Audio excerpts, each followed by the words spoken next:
రెచ్చిపోకుండా ఎట్టుంటాం గానీ ఇంతకీ మాకు టూలెట్ బోర్డు ఉందా లేదా? ముంబైలో మా బాబా టైలర్ అంటారు వాడినంత టైగర్. పండక్కి వచ్చి నన్ను పెళ్ళాడతాను అంటూ ప్రామిస్ కూడా చేసినాడు.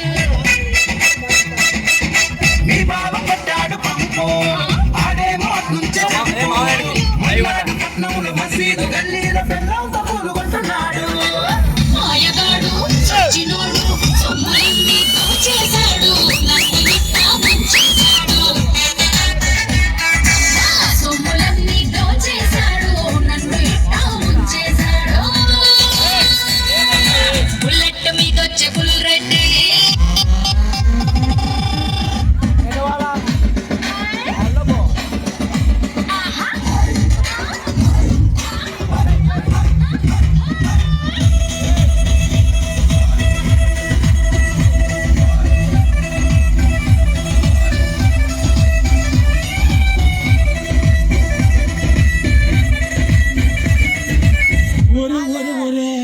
ఈ టైగర్ బాబు జంప్ అయిపోయినాడా? అయితే నువ్వు ఖాళీ కదా? లేదు ఇంటి కుర్రాడు సీను మా వీధిలో వాడు డాన్ను. ఇలాంటి అందగత్తె జిల్లాలో లేదు రక్తంతో రాసి ఇచ్చాడు. సీలుగాడు చేశాడు రీలు వాడిని పంపారు జైలు. వాడింక రాడు గాని ఒక్కడిని ఎచ్చుకుంటే తగ్గిన తప్పుకుంటాడు.